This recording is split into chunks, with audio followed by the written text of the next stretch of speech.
The certified letter arrived on Monday at 8:06 the morning, 3 days after my father set 2 trash bags of my clothes on Grandpa Eldon's front porch and told me I no longer had a reason to step inside that house. I remember the time because I was sitting at my kitchen table in Louisville, reviewing a fraud report for a nursing home case, when the mail carrier knocked, instead of sliding it through the slot. She needed my signature. The envelope was thick, cream-colored, and marked Naomi Wexler and Associates, estate litigation attorneys. I almost didn't open it right away. My hands were still sore from carrying those bags down the porch steps, while my mother stood behind my father in her soft white sweater, looking at me like I was a problem she had finally solved. My father's exact words were, "This house belongs to your mother now. You need to stop confusing grief with ownership." My mother added, "Don't make this harder than it has to be, Avery." My brother Miles stood beside his pickup and stared at his phone. Nobody mentioned that Grandpa had been buried without anyone calling me. Nobody mentioned that my name had been left out of the obituary. Nobody mentioned the watch I had come to get, the one Grandpa wore every day for 46 years. Then, I opened Naomi Wexler's letter. According to the preliminary inventory, I was the primary beneficiary of Eldon Rourke's estate, valued at approximately $59.3 million. Land, timber rights, investment accounts, company shares, municipal bonds, and one farmhouse my parents had just locked me out of. That number did not make me feel rich. It made me very still, because by then I understood something simple and ugly. My parents had not thrown me out because Grandpa left me nothing. They threw me out because they already knew he hadn't. I should tell you what I do for a living, before I tell you what my parents thought they could get away with. I am a forensic accountant, 32 years old, 11 years into a career built around the quiet math of other people's lies. I do not carry a badge. I do not argue in court, unless someone calls me as an expert witness. Most days, I sit in rooms with bankers, attorneys, adult children, nursing home administrators, widows, trustees, and people who say the word confused when what they really mean is easier to control. My job is to follow money after everyone else has finished explaining it. A check, written at 6:42 p.m., from an elderly man's account while he was under anesthesia, a caregiver reimbursement with no receipt. A power of attorney signature that leans differently on page 7 than it does on page 2. A transfer labeled family support 3 days after a dementia diagnosis. People think fraud arrives wearing a ski mask. It usually arrives with a clipboard, a soft voice, and a sentence like, "We're just trying to make things easier." That was my parents' favorite sentence. To them, my work was dull. At Thanksgiving, my mother once told the table, "Avery stares at spreadsheets until somebody pays her to be suspicious." Everyone laughed. My brother Miles laughed the loudest because he always knew where the room wanted him to stand. My father shook his head and said, "Not everything is a crime, Avenue." He called me Av only when he wanted me smaller. I did not correct them. I had learned early that families do not always punish disagreement. Sometimes they punish accuracy. Grandpa Eldon never laughed at what I did. He understood paper. He had built work supply and timber by reading every contract twice, sometimes 3 times, before signing. When I was little, he used to slide invoices across his kitchen table and ask me to find what did not belong. A duplicate freight charge, a wrong board foot calculation, a vendor name with one letter changed. I thought he was teaching me arithmetic. He was teaching me character. "Numbers don't have manners," he told me once. "That's why I trust them." So when I saw Naomi Wexler's letter, I did not scream. I did not call my mother. I did not drive back to the farmhouse and demand the keys. I made a copy. I scanned the envelope. I wrote down the time received, the tracking number, and the name of the mail carrier from the signature slip. Then I placed it in a blue folder, the kind I use when I suspect someone has mistaken grief for a window of opportunity. That is the first thing my parents never understood about me. Silence was not confusion. Stillness was not surrender. And the fact that I had not fought them on the porch did not mean I had accepted the story they were trying to write. It only meant I had started reading the fine print. Please subscribe to support the channel. I bet your phone battery is at 16% right now, right? If that's true, type 1. If not, type 2. Let's see whether I got it right. Alright, enough talking. Let's begin the story. The fine print began years before any lawyer put Grandpa's name on a trust. It began in a corrugated metal warehouse outside Bowling Green, where the air always smelled like sawdust, rainwater, and black coffee burned too long in the pot. I was 13 the first time Grandpa Eldon handed me an invoice and told me to find the lie. He did not smile when he said it. Grandpa was not a smiling man by habit. His warmth came in quieter forms. A second biscuit left beside your plate. A coat draped over the back of your chair before you realized you were cold. A question asked once and remembered forever. I stared at that invoice until the numbers blurred. He let me struggle. Then he tapped one thick finger against a freight charge that had been billed twice. People don't always steal with masks, he said. Sometimes they steal with paperwork. I thought he was talking about lumber. He was not. As he got older, the warehouse became harder for him. The farmhouse steps took longer.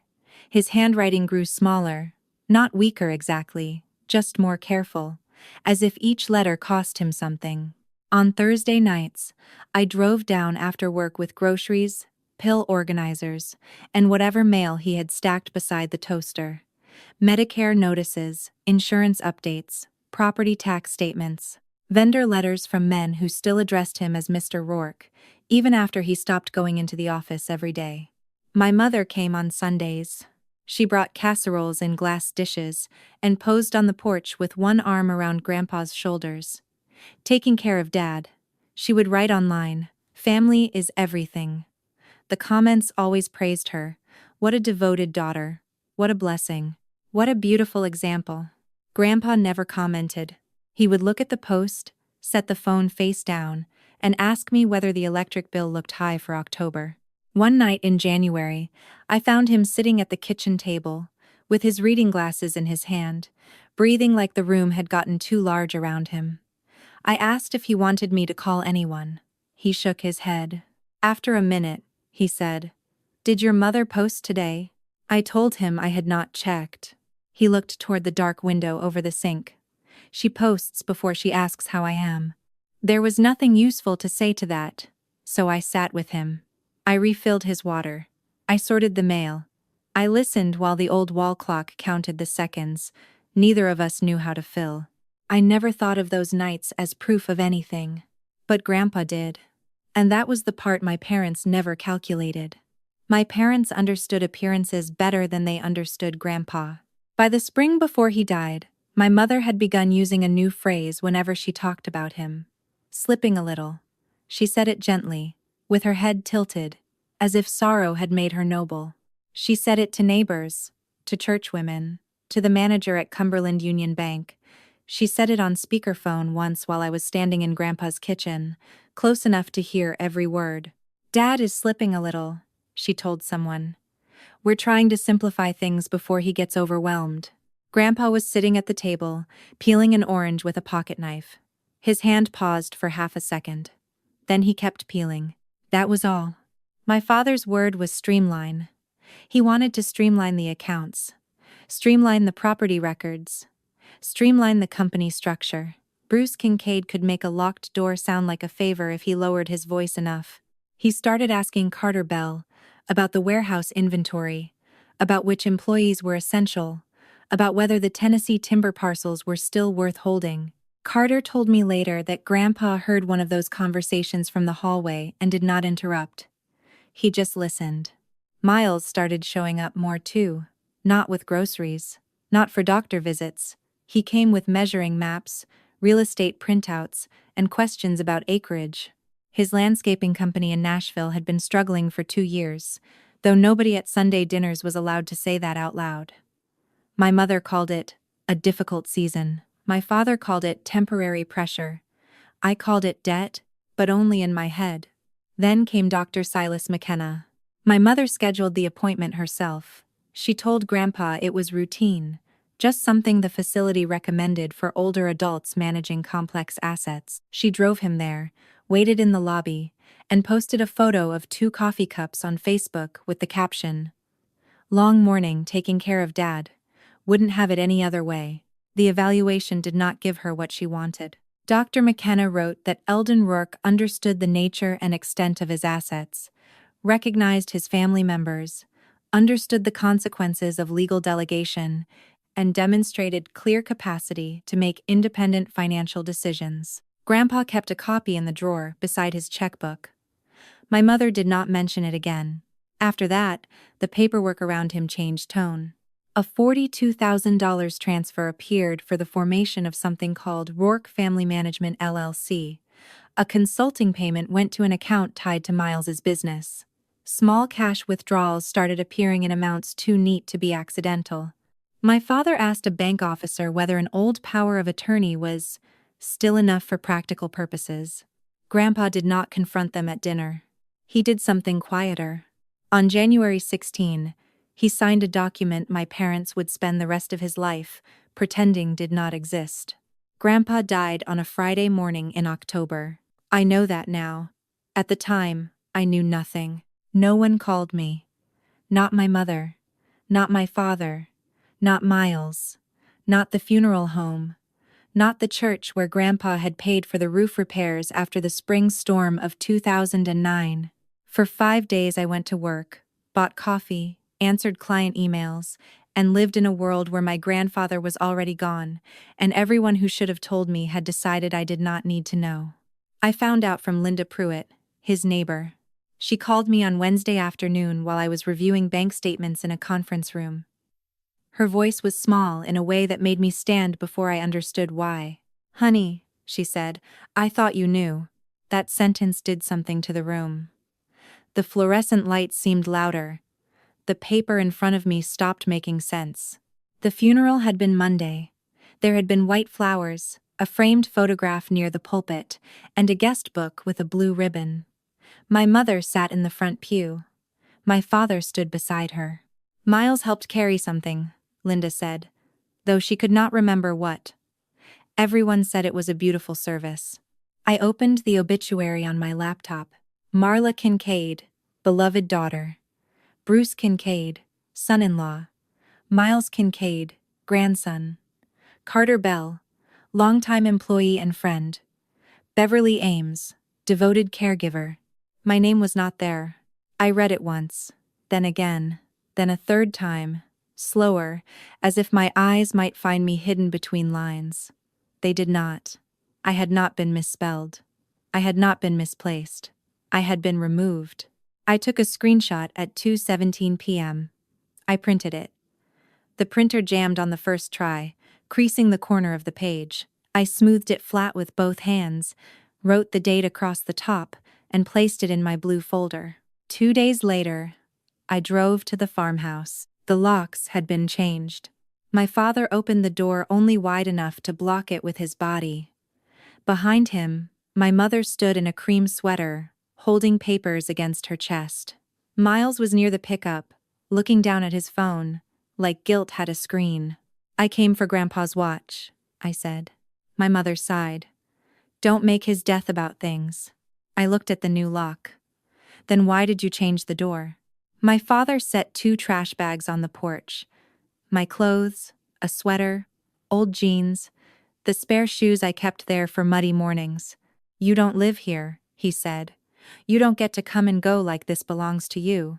I asked why no one told me he died. For a moment, nobody moved. Then my mother said, "We made the decision that would keep things peaceful." That was when I understood. They had not forgotten me. They had planned around me. I drove back to Louisville with the trash bags in my back seat, and my grandfather's watch, still somewhere inside a house I was no longer allowed to enter. For the first 20 miles, I did not turn on the radio. I listened to the bags shift against each other every time I took a curve. Plastic against denim. Plastic against the old pair of boots I used to wear when Grandpa needed the garden hose rolled up before a freeze.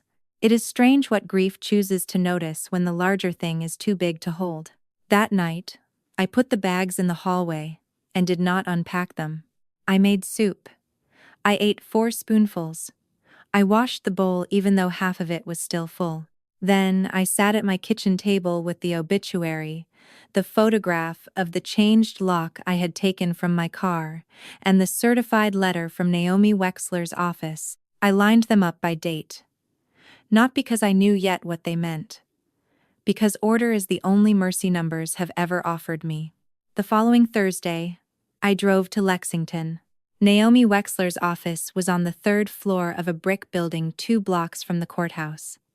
No marble lobby, no glass walls, just a narrow reception area, old law books, a ficus tree losing a private battle in the corner, and a receptionist who looked at my driver's license for half a second longer than necessary. Naomi was 50-something, silver hair cut just below her chin, gray jacket, no jewelry, except a watch with a cracked leather band. She did not hug me. She did not use the voice people use when they want grief, to make you easier to guide. She shook my hand and said, "Miss Kincaid, before we discuss what your grandfather left, we need to discuss who was no longer allowed to touch it." That was the first honest sentence anyone had said to me since Linda Pruitt called. On her desk were 6 neat stacks, a restated trust, a medical capacity evaluation, bank correspondence, company records, a safe deposit box inventory, and a yellow envelope with Grandpa's handwriting across the front. I looked at the envelope too long. Naomi noticed, but she did not open it yet. She began with the timeline. January 9, Dr. Silas McKenna evaluated Eldon Rourke and found him fully competent. January 16, Grandpa signed a document changing access to his accounts and authority over his care.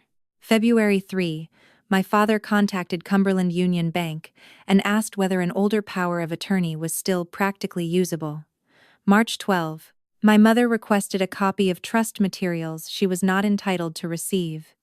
June 4, someone attempted to prepare transfer language for timberland into Rourke Family Management LLC. Naomi turned 1 page.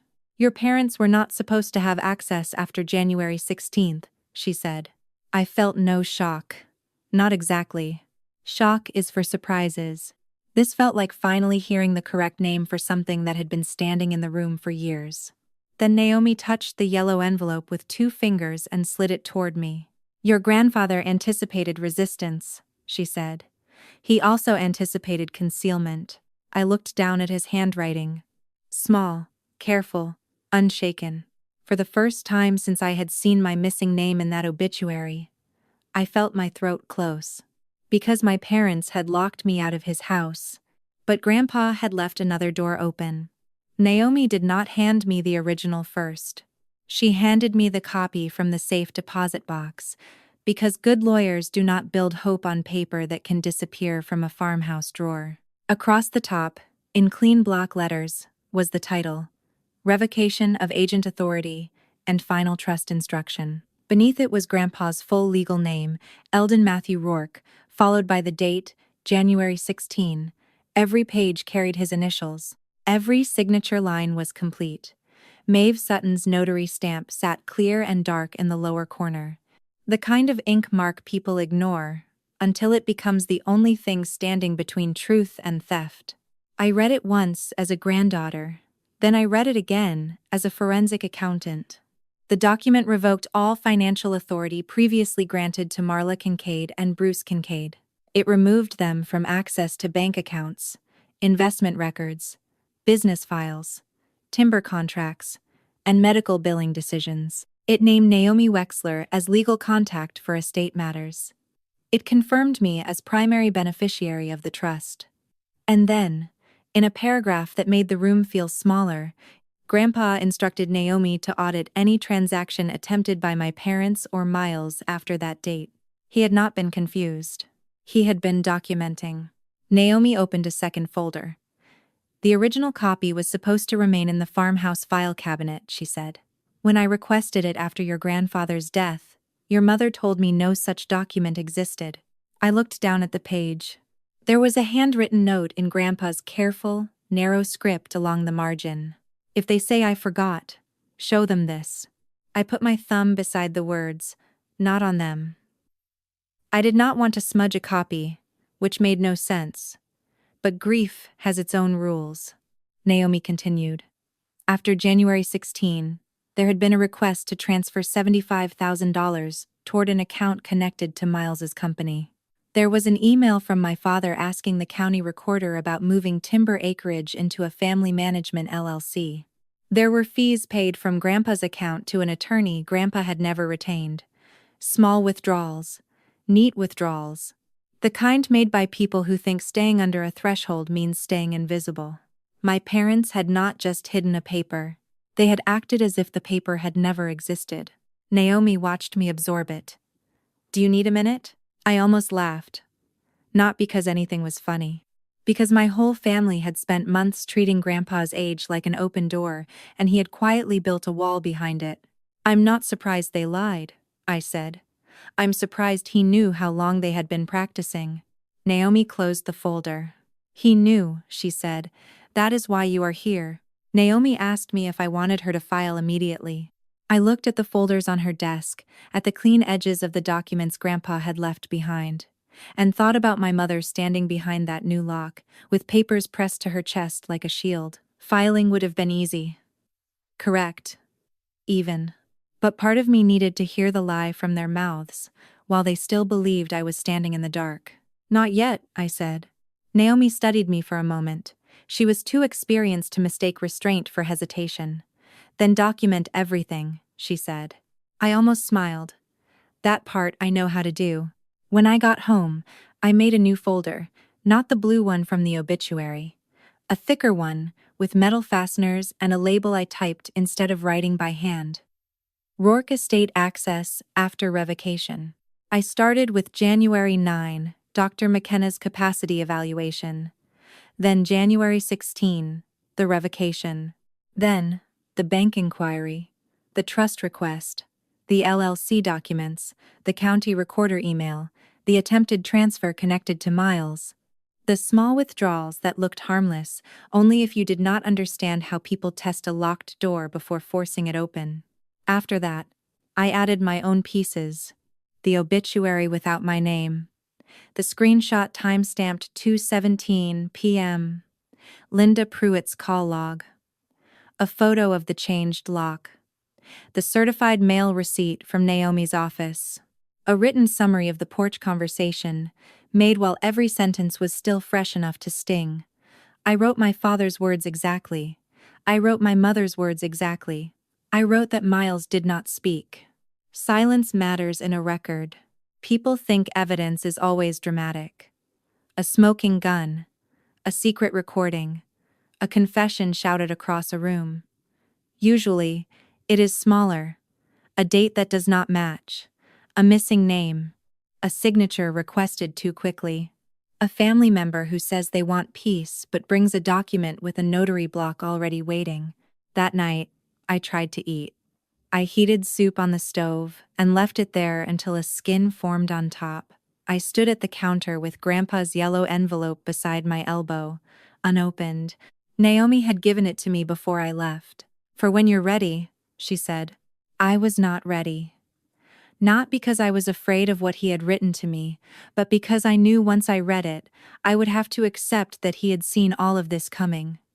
The locked door. The missing funeral call. The way my mother could turn cruelty into a sentence about peace. So, I did what I have always done when grief asks for more than I can give. I organized. I scanned every page twice. I saved copies to an encrypted drive. I emailed Naomi a timeline before midnight. Then I placed the yellow envelope in the center of the table and sat across from it like it was another person in the room. 2 days later, my mother called. Her voice was soft enough to make a stranger trust her. Avery, she said, we need to have a family discussion. I looked at the folder. Then I looked at Grandpa's envelope. What time? I asked. The family discussion was scheduled for Sunday at 4, which told me they wanted daylight in the windows and enough time afterward to call it civilized. My parents' living room had been rearranged when I arrived. Chairs in a half circle. Coffee table cleared except for a glass pitcher of water, 5 tumblers, and a folder I did not recognize. My mother had always believed furniture could control a conversation if arranged with enough intention. Bruce sat in his recliner, not because it was comfortable, but because it gave him the highest back in the room. Marla was on the sofa with a tissue folded in one hand, dry and unused. Miles stood near the fireplace, pretending to read a framed quote about family that my mother had bought at Hobby Lobby.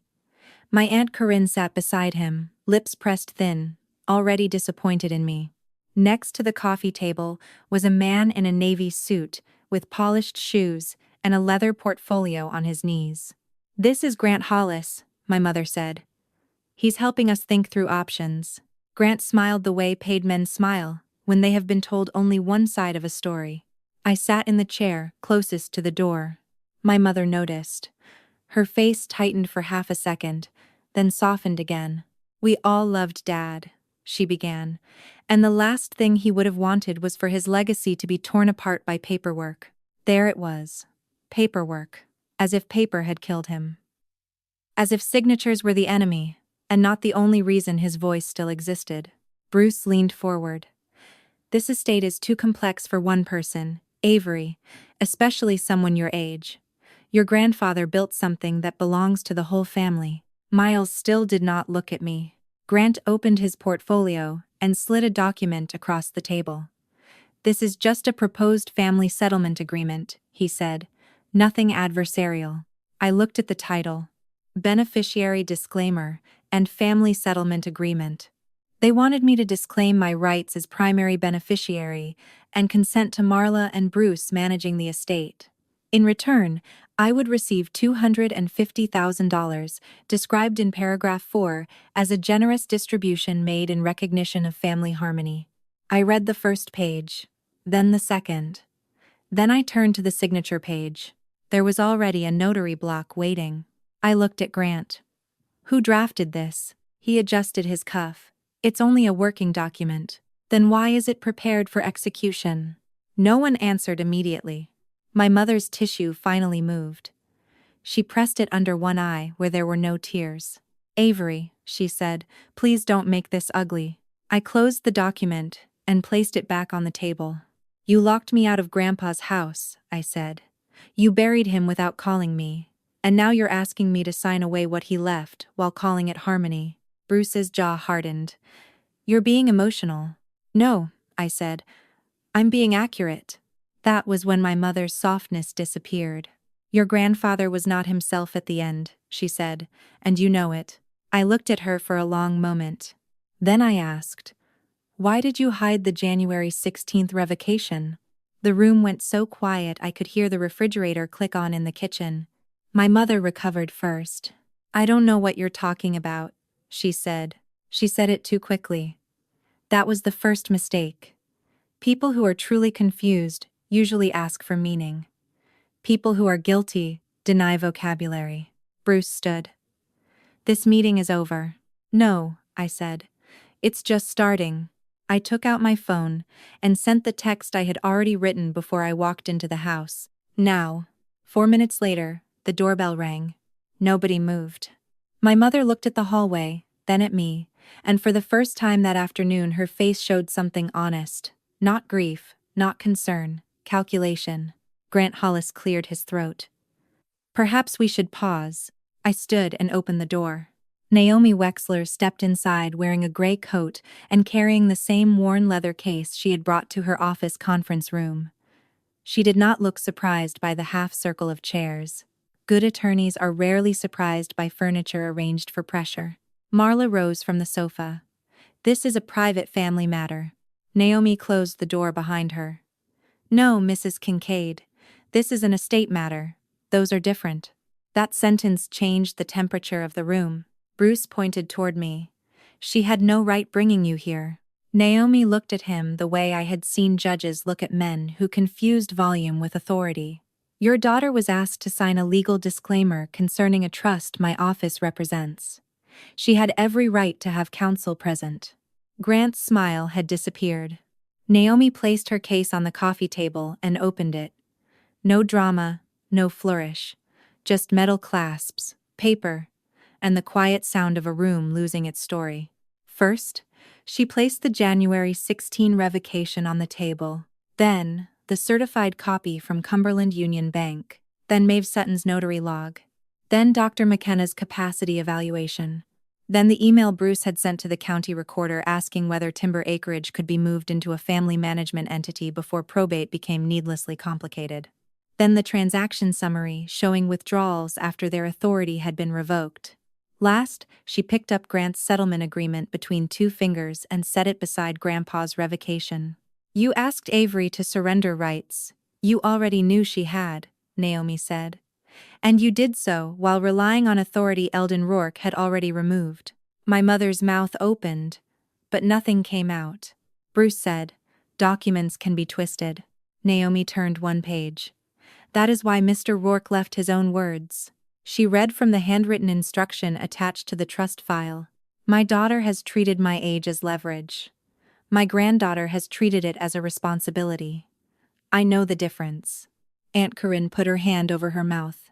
Miles finally looked at me. My mother began to cry then. Carefully at first, like she was testing whether tears still worked. "Avery," she said, "you're destroying this family." I looked at the document she had wanted me to sign. Then I looked at the woman who had left my name out of my grandfather's funeral. "No," I said. "I'm refusing to let you use his name to cover what you did." Naomi gathered nothing back. She left every page on the table where everyone could see it. "This is the family record," she said. "We're just reading it out loud." My parents did not sign anything that afternoon. They did what people do when the room stops believing them. They changed rooms. 3 weeks later, Naomi received notice that Marla and Bruce Kincaid intended to contest the trust. Their petition used all the expected words: undue influence, isolation, diminished capacity, suspicious circumstances. According to them, I had used my profession to confuse an old man. Naomi had taken advantage of his fear, and the January 16 revocation did not reflect Grandpa's true wishes. I read the petition twice. The strangest part was not the lie. It was how formal the lie looked once someone put margins around it. Naomi filed our response with exhibits: Dr. McKenna's evaluation, Maeve Sutton's notary log, the bank's safe deposit inventory, the email to the county recorder, the post-revocation transactions, Carter Bell's sworn statement that Grandpa had refused, more than once, to sell the company or move the timberland into any family entity. Beverly Ames submitted a declaration too. 3 pages. Plain language. No drama. She wrote that I had come on weeknights with groceries and mail, and that my mother usually arrived when other people were present.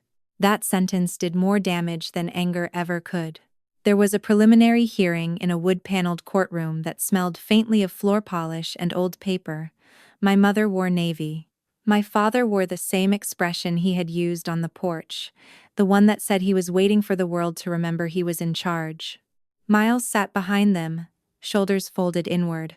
I sat beside Naomi. Their attorney argued that Grandpa had become vulnerable near the end. Naomi did not argue that age had not changed him. She argued that age had not erased him.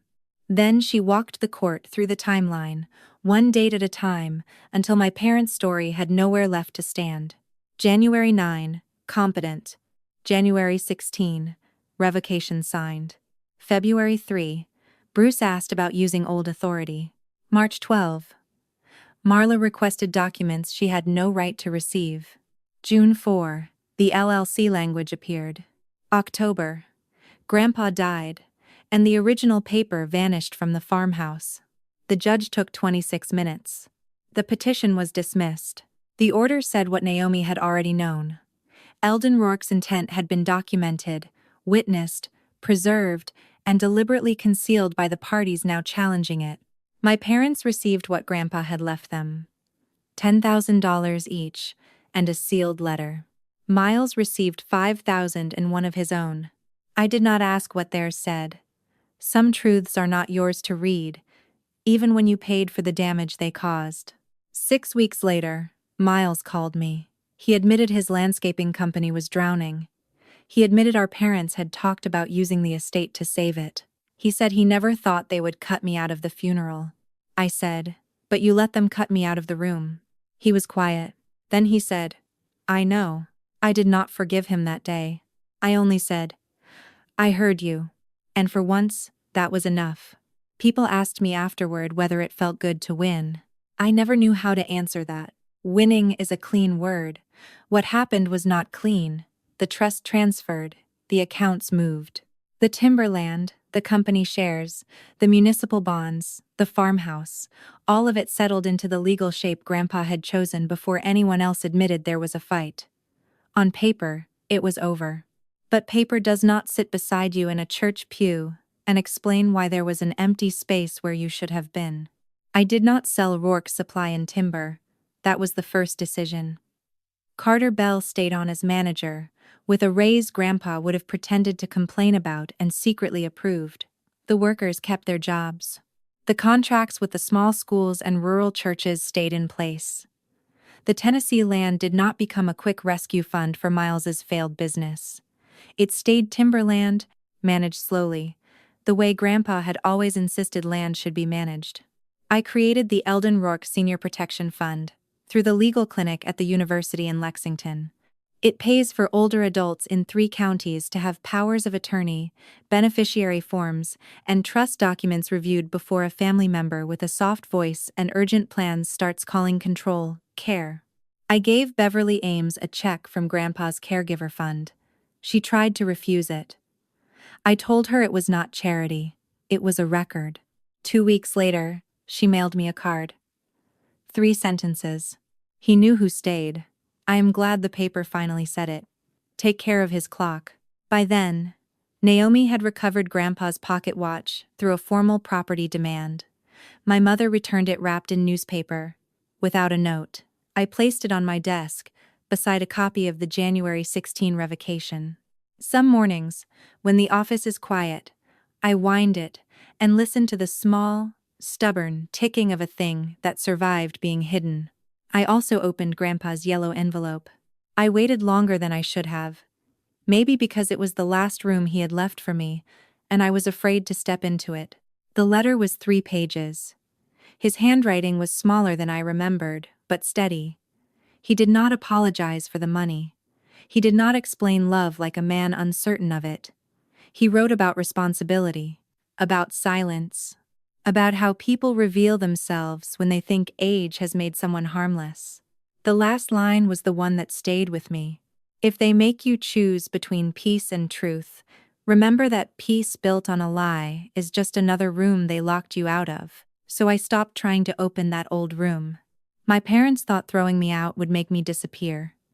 They thought hiding a paper would erase a choice. They thought calm meant I would fold. They were wrong. Calm is not surrender. Silence is not consent. And sometimes the person who says the least is only waiting for the right document to speak. What Avery's story teaches us is that family is not proven by blood alone.